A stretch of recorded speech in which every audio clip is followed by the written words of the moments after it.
Well, good morning, Renovation Church. So good to see all of you today. I want to begin with a big announcement for those of you who haven't heard this yet. On March 5th, I believe that is in 2 weeks. Is that right? 2 weeks or so. March 5th, we're going to have a marriage conference here. It's going to be awesome. We're going to have Pastors Warren and Sonia Jacob, who have a ministry to marriages, and they're going to give us a marriage tune-up that Sunday. Some of us need a marriage tune-up. Some of you just recently looked at your marriage license to see if there's an expiration date. You need a marriage tune-up. You hear about the police officer that called a woman and he said, ma'am, I'm so sorry to tell you this, but it looks like your husband has been run over by a bus. And she goes, I'm fully aware of that, but he's got a nice personality. You need a marriage tune-up. So Sonia and Warren are going to come. They lead a ministry called Enjoy Your Marriage. And the title of the seminar is 4 Pillars of Intimacy in Marriage. 4 Pillars of Intimacy in Marriage. Cost is, we're trying to keep the cost down, $30 per couple. That includes a meal. Boot Barn Hall is going to provide a meal for us that day. So what we're going to do is we're going to have our normal service at 9 a.m. on that Sunday.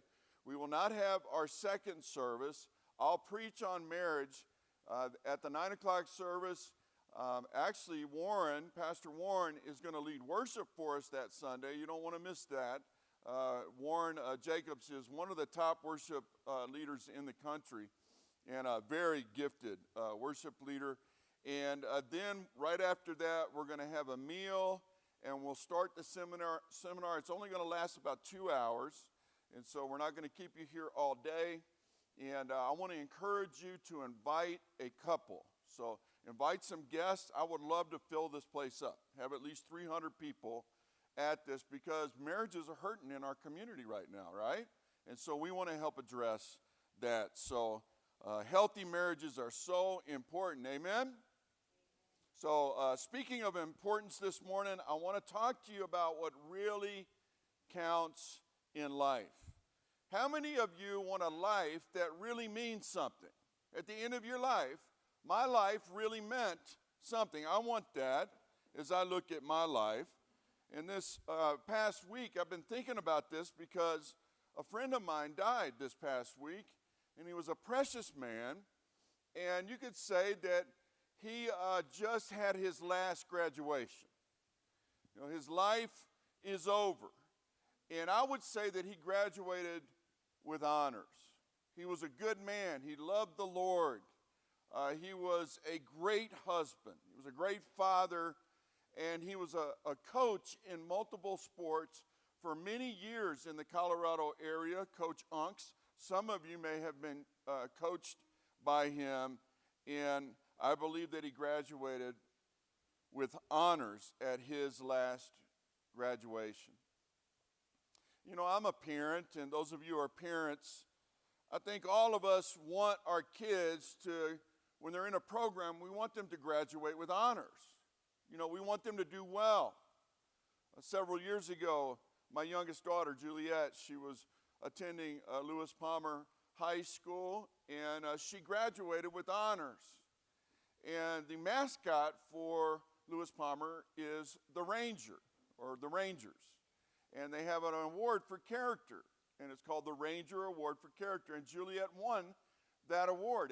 And Judy and I were so proud of our daughter when she won that award. Good parents want their kids to do well, right? Well, God is a good, good father. And he wants us to graduate with honors at our final graduation. And the only thing that will matter at the last graduation of our lives, the only things that will matter are the things that we have done for God and done for people in his name. Those are the only things that are going to matter at the final graduation.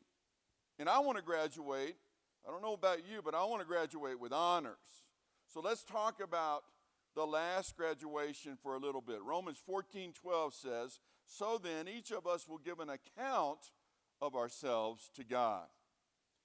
There will be a graduation one day. And it'll be more important than any program that you've ever attended. It'll be more important than your high school graduation, more important than your college graduation, more important than your master's degree and your doctoral graduation. It will be the graduation of your entire life before God. And we will give an account of our lives before Him at that time. So the question is, how do we graduate with honor? Well, this morning, I want to share with you some ways to do that by looking at Moses in chapter 4 of Exodus. So I want to invite you to pull your listening guides out, take notes as we go along. We're going to begin with verse 1 of chapter 4 of the book of Exodus. We're in a series in the book of Exodus, and our question is, how do we graduate with honors at the final graduation? The first way that we graduate with honors is by letting God pick up our past. Let God pick up your past. God is in the renovation business. That's why we called our church Renovation Church. God loves to renovate broken things. And one of the great things about God is that He often uses our failures from the past to do great things, because when He does that, He gets glory. Everybody knows it's God that did it. You might want to write this down. God will use your most embarrassing failures as your greatest victories. God will use your most embarrassing failures as your greatest victories. Let me give you an example from my own life. Many of you know this, but I struggle. I've had a lifelong struggle with depression, and I struggle with it to this day. And my family struggles with it. So it's in my family of origin. So it's very clear that there's a genetic component to this. There's something off in our neurotransmitters. And when we get depressed, when we get sad, our depression is more intense than normal people. You know, it has a longer duration and it's more intense, okay? And my father had it, my grandmother had it, I had uncles that had it, and it's in our genes. I call it our blue genes, you know. We get the blues a lot as hazes. And when I was young, when I was, in my younger years before I gave my life to Christ, I would do all kinds of things to deal with it. I didn't even know what I was dealing with, But I had this negative emotion that brought me down. And I did all kinds of things that embarrassed me today to handle that depression. For example, I drank heavily. I had anger issues. Men especially will mask depression as anger. And so I was a violent kid. I would get in fights. I chased after girls. I did all kinds of things that even now, all these years later, embarrass me, and I'm not proud of. But here's the thing. When I gave my life to Christ, He began to work on that, and He took that depression, and I actually began to study it, and I got my I did my doctoral project on male depression and how faith can help treat depression. And now, all of these years later, I'm a pastor. I've been trained in male depression. And the thing that used to embarrass me has now been used by God in incredible ways. And to be honest with you, I'm still, even as I'm talking to you, I'm fumbling through this because I'm still uncomfortable sharing with you that I struggle with that. But God has opened so many doors of ministry through my battle with depression. I have found an entire world, especially of men who have been suffering from this silently, because it's not okay in our world for men to admit that they're depressed. It's seen as weak. And so there's a stigma surrounding it. And God has opened this area of my greatest shame. He's opened it up to become my area of arguably my greatest ministry. It's become something that God has used tremendously in my calling. God will pick up the pieces of your past if you let him. And he'll so transform your past that it will become your greatest glory. And that's what happens with Moses. Remember in our story we saw in chapter 3 that Moses is not in a good place at this time in his life. He feels like a failure in his life. He has committed murder in an act of rage. And he has been kicked out of his royal position in Egypt. He is now in exile from his own country, from his people. He's a foreigner in a foreign land, and he's working for none other than his father-in-law. He's been doing this now for 40 years as a shepherd on the backside of the desert. At this point in the story, he's now 80 years old, and he's not doing well. And something I find interesting is that Moses himself cannot believe that God would call him, of all people, to do something significant at this point in his life. If you read the next several chapters, Moses actually keeps kind of arguing with God about the fact that God has called him, of all people, to this mighty task. And he says things like, God, you have the wrong guy. Who am I? I'm old. I'm worn out. I'm a mistake. I'm a loser. You got the wrong guy. He says things that, in essence, say that. Take a look at verses 1 through 5. And we see an example of one of the many reasons that Moses gives for why God cannot use him at this stage in his life. And he says, it says, Moses answered, what if they do not believe me or listen to me or say, the Lord did not appear to you? In other words, I don't have any credibility, God. Your people are not going to believe me. And Moses tells God later in the chapter that he is not good with speaking. He says, I'm not eloquent, I am slow of speech. In other words, I have a speech impediment. Did you know that Moses had a speech impediment? Most people don't know that. He's saying, you're asking me to be the spokesman for you to an entire nation, and I can't speak well. You got the wrong guy. He doesn't feel like he's qualified to be used by God. Look at verse 2. Then the Lord said to him, what is that in your hand? A staff, he replied. The Lord said, throw it on the ground. Moses threw it on the ground, and it became a snake, and he ran from it. I would think so. Now, have you never heard this story? This is the first time you ever heard this story. This is an amazing experience. This actually happened. Can you imagine if this actually happened to you? So God tells him to take his staff, throw it on the ground, it becomes a snake, and he runs. He's scared. Verse 4, then the Lord said to him, reach out your hand and take it by the tail. So Moses, astonishingly, reached out and took hold of the snake, and it turned back into a staff in his hand. This, said the Lord, is so that they may believe that the Lord, the God of their fathers, the God of Abraham, the God of Isaac, and the God of Jacob, has appeared to you. So Moses is basically having an argument with God. You got the wrong guy, God. I am not qualified to be the deliverer of Israel out of Egypt.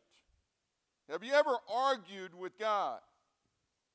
Have you ever had a confrontation, a quarrel with the Lord? God asks you to do something that's bigger than you, and you don't feel like you're qualified to do it, or you don't want to do it.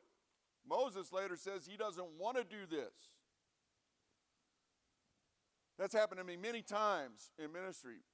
Planting this church, for example, was a terrifying experience. When God called me to do this, I was scared to death. Are you sure, God? How about you? Maybe God comes to you and he says, I want you to give a big gift to this ministry. And you say, you got the wrong person, God. I'm having a hard time making ends meet right now as it is. I can't do that. I don't have the resources for that. Or he asks you maybe to stand up at your job because your company is doing something unethical.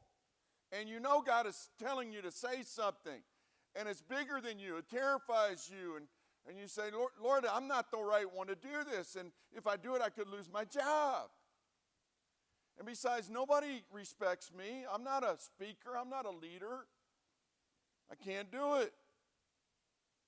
You got the wrong person. Here's one. Has God ever asked you to apologize to somebody? That's a miserable experience, isn't it?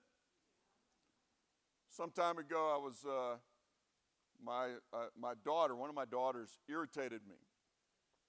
I can't imagine that happening with kids. Can you imagine that? A lot of drama in my house. I got 3 daughters. But she irritated me, and she irritated me at the wrong time, and I snapped at her. And I was too harsh in my response. And later, after I settled down, I could hear the Lord.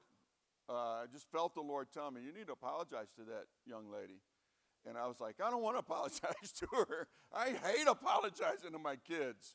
But have you ever argued with God? That's the kind of thing Moses is doing here. He's saying, I'm too much of a loser for you. You can't make anything of my life now. My past, I've made too many mistakes. I'm too old. I can't do this. And nobody's going to believe me when I said that I've met with the living God. I don't want to do this. And God does what? God says, what's in your hand? And he says, it's a staff. And he says, throw it on the ground in front of me. And God turns Moses' staff into a serpent. And there's a lot in that I don't have time to get into, but it's a brilliant thing that God does. But what is going on? What's the essence of what's going on? Because listen, God doesn't perform miracles to show off. There's always a point when God performs a miracle. And what's the point here? Well, the point is that the staff of Moses represents things about him. It actually represents Moses himself. You know, often, even in our time, objects will represent us in some way. So, for example, a police officer, his badge represents him, right? A magician, what represents a magician? A wand, right? A musician, what would represent a musician? His or her instrument. Often, objects say something about a person. The staff of Moses represents him. And it represents him in at least 3 areas. The first area is his identity. His identity. See, Moses is no longer the prince of Egypt. He is now a shepherd, a lowly shepherd. He's no longer a specimen of strength and glory. He is now in the despised profession of that time of a shepherd. Being a shepherd at this time was considered the lowliest of jobs. The Egyptians considered shepherds to be dirty people. He's a Tusken Raider from Star Wars now. And his staff said that about him. And God says, throw your identity before me, and I'm going to do something with that. I'm going to take you from shepherding sheep to making you a shepherd of an entire nation. Throw your identity before me. The second thing that his staff represented is his impact. All Moses owned was a flock of mangy sheep. And the entire impact of his life at the age of 80 consisted of taking care of these filthy animals. And I do mean filthy because he's raising sheep in the desert. And as I said, in the ancient world, this was the lowliest of jobs. He's gone from the palace to the pit. And he's had very little impact on his life or with his life. And God says, throw your failures that have caused you to lose your impact. Throw those failures before me. And I'm going to do something powerful with you. I'm going to give you impact, Moses. And indeed, God does. Moses has impacted the world more than most people in all of history. Moses impacted the world so much that he became a pillar of the foundation of America. Did you know that? Thomas Jefferson, when they were creating the seal of America, he wanted a picture of Moses as the seal of America. Talk about impact.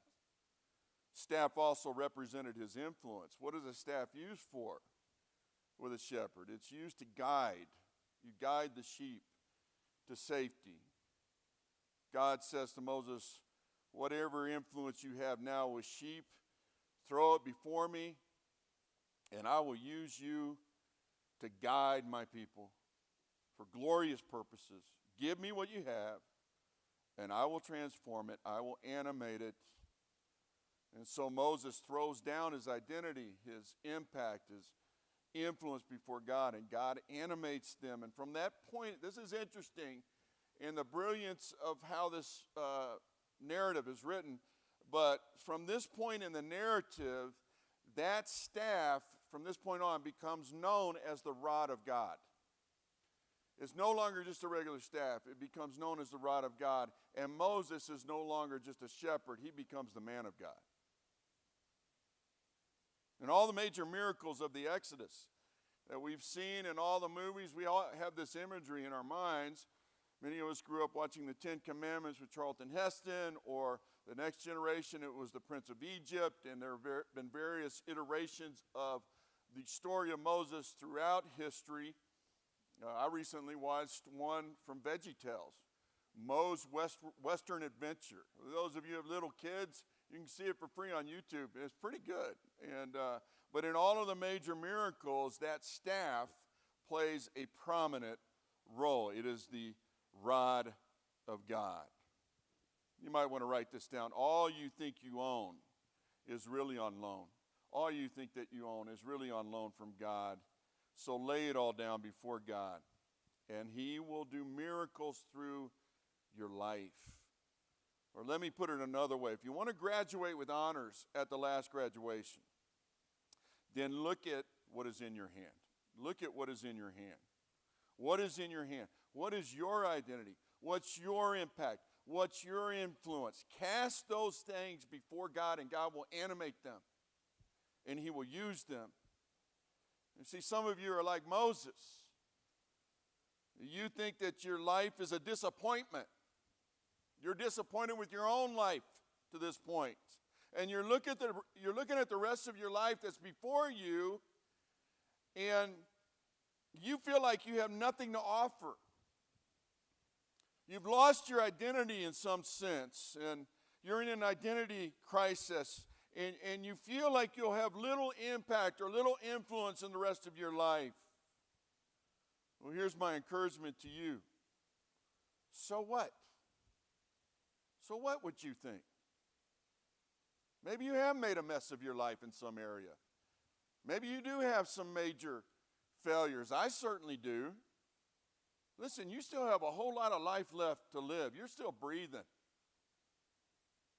Stop taking yourself so seriously and start taking God a little more seriously, and start thinking about what God can do through ordinary you, because God always uses the ordinary to accomplish the extraordinary. Cast down your identity before God. Let Him take care of your impact and your influence. And get busy living, you guys, instead of being busy dying, okay? God's got a destiny for you. Another way to graduate with honors is by using your influence for significance. Use your influence for significance. Let's camp out on the influence part of this a little bit. Look at Exodus 3, verses 7 through 10. Turn back and look at Exodus 3, verses 7 through 10. We saw this last week. But I want to show you something as it pertains to Moses in particular. It says this, the Lord said, I have indeed seen the misery of my people in Egypt. I've heard them crying out because of their slave drivers, and I'm concerned about their suffering. So I've come down to rescue them from the hand of the Egyptians and to bring them up out of that land into a good and spacious land, a land flowing with milk and honey, the home of the Canaanites, Hittites, Amorites, Perizzites, Hivites, and Jebusites. And now the cry of the Israelites has reached me, and I've seen the way the Egyptians are oppressing them. So now go, Moses, I am sending you to Pharaoh, Now look at this, to, so that's a purpose clause or purpose a phrase that is explanatory, that gives the purpose of why God is calling Moses, why God is sending him. You could translate it, I am sending you to Pharaoh in order that, or so that. This is the reason why I'm sending you. Watch this. I'm doing it to bring my people, the Israelites, out of Egypt. Why does God transform the lowly Moses at this time in his life, an 80-year-old man? Why does he do it? Why does God give Moses influence on behalf of himself? It wasn't for Moses. It was for hurting people. It was to save others. Influence is given to us to help others. If you're a person of influence in this room right now, you were given that influence as a gift from God to help others. It is not for your own prominence. Deuteronomy chapter 34 gives the obituary of Moses. I'm not going to read that to you, but I encourage you to read it sometime, Deuteronomy 34. And it goes to the end of Moses' life, and it's a description of his life. And in it, in Deuteronomy 34, God says that he used, or we're told that God used the latter part of Moses' life very effectively. He had a great impact. He's described as one of the greatest people who ever lived, and he's described as, in those latter years, Moses didn't know God very well for the first 80 years of his life. But in his latter years, he knew God intimately. It says that he met with God face to face. He becomes very relational with God. It also says, get this, it says that God himself buries the body of Moses when he dies. I just learned that in this sermon. I've never seen that in the text before. I was like, that is fascinating. So God himself buries the body of Moses. I'm just imagining God do that and the tenderness with which God does that. And you could say that God, in essence, presided over the funeral of Moses himself.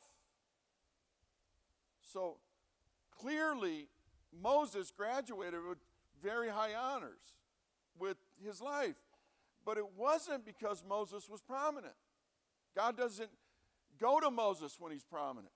God goes to Moses when he's a nobody. And it was because Moses, a very flawed, sinful, and old man, was humble before God. That's the reason that God used him to help people who were miserable. God didn't give him prominence. He gave him influence for significance. And that's a very important principle in life. See, there's a huge difference between prominence and significance. And in America, we are absolutely obsessed with prominence. We make gods of our celebrities.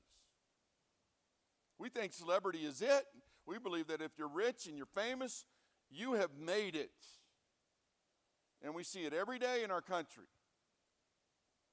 We see it every day in Colorado Springs. Colorado Springs is a very wealthy region.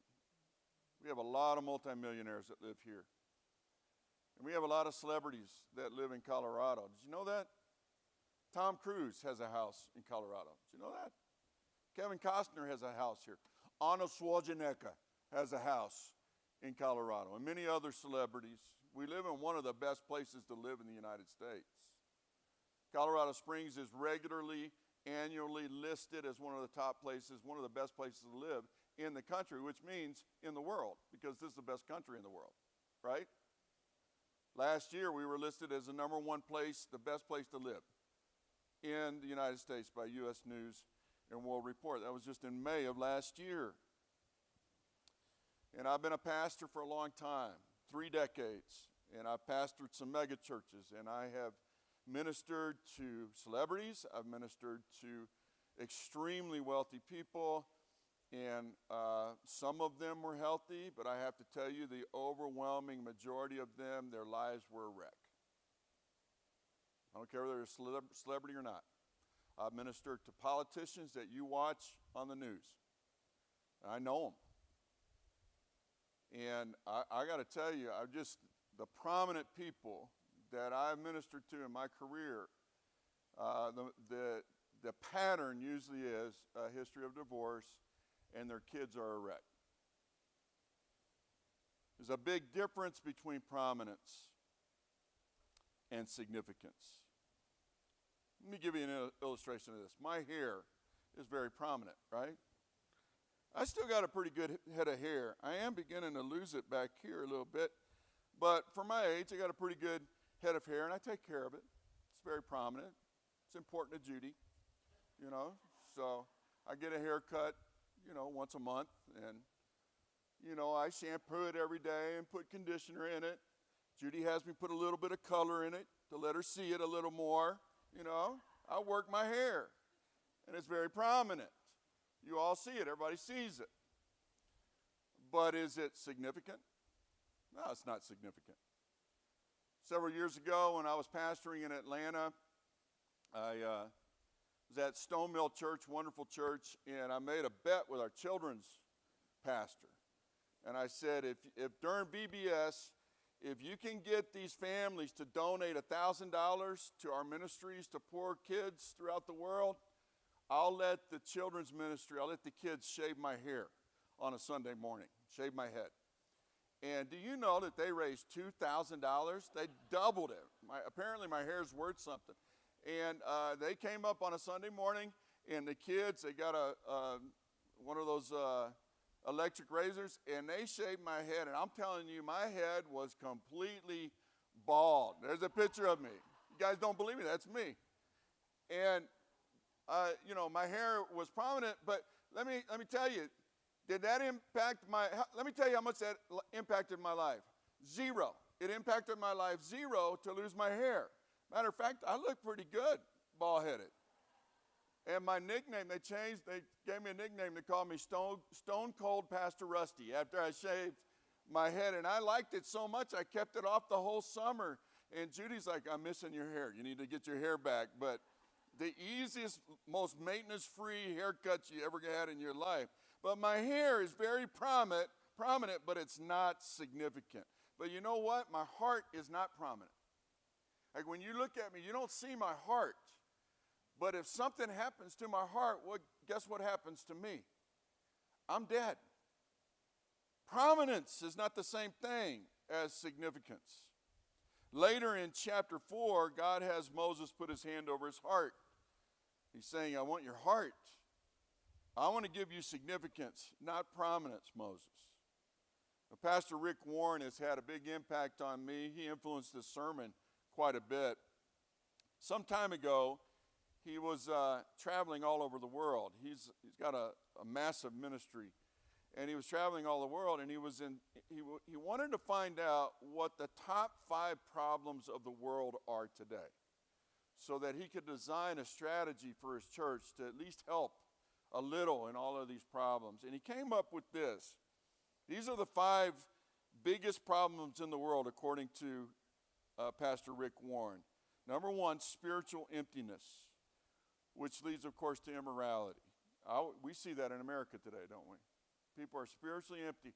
We've walked away from God. Some people have never seen God. They don't understand God. And there's a vacuum in our country. And we see it really playing out in the morality of our country. Okay, so spiritual immorality. It's the number 1 problem in the world. Number 2, egocentric leadership. Prideful leadership.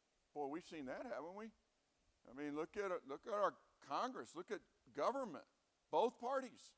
A lot of ego there, and it's caused a lot of problems, hasn't it? Number 3, poverty. Of course, that one's one. Number 4, disease. This is interesting because he did this before COVID. Number 4 problem in the world. And number 5, I thought this was interesting, illiteracy. 1/2 of the world is illiterate. Significance, listen, significance is found in addressing issues like this in our individual lives. Okay? So I want to challenge you with something. Find a way to be used by God to help people. maybe in one of these areas.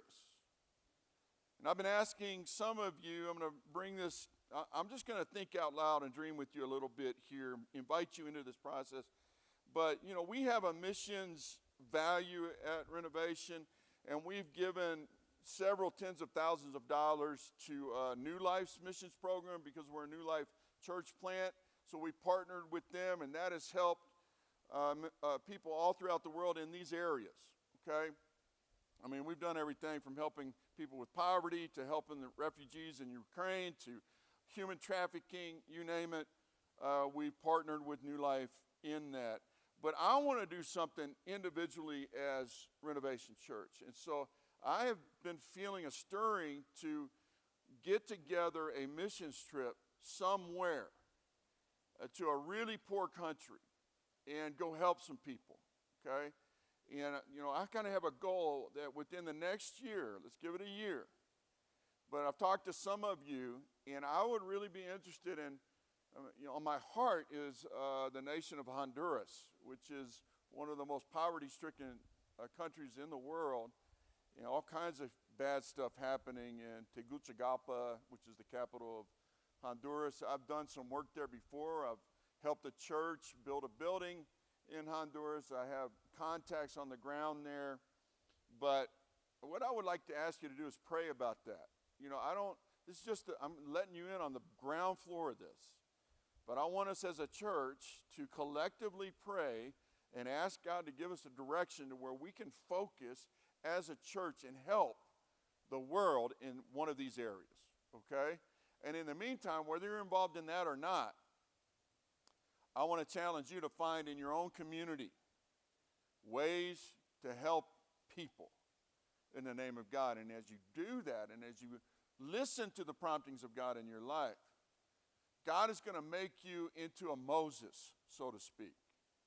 And he's going to use you, and you will graduate with honors. Let me close in prayer. Father God, I want to thank you for the story of Moses because, you know, when I typically think of Moses, I think of Moses the Great. You know, I think of, you know, the booming voice and the mighty arms lifted up and the sea being parted and the awesomeness of what you did through Moses. I don't typically think of Moses as an old man walking with a staff, barely walking with a staff, watching sheep and feeling like he's all washed up. But that is what the text indicates. And you turn that man into one of the greatest pillars of history. And you shook the world through him. I mean, there's nobody alive today that I can think of that has had the impact of Moses. And so I thank you for the inspiration of this narrative and the patterns that you give us about how life works, how you work. So Lord, many of us, everybody here has a past of some kind. I mean, I have things in my past that I don't even want to talk about. They just make my face red when I talk about them. All of us have that. You know, all of us have broken identities, and we have a sense that we can't make a big impact or have an influence for you. But Lord, I believe that the reason that we're still here is that you have something for us. So Lord, we're not praying for prominence. Let the world have the prominence. We're praying for significance. Help us to make a difference in our lifetimes with people for your glory, to help hurting people. Love you. Thank you for speaking to us this morning. And now I pray for the offering. I pray that it would be pleasing in your sight. I ask this in Jesus' name. And all God's people said.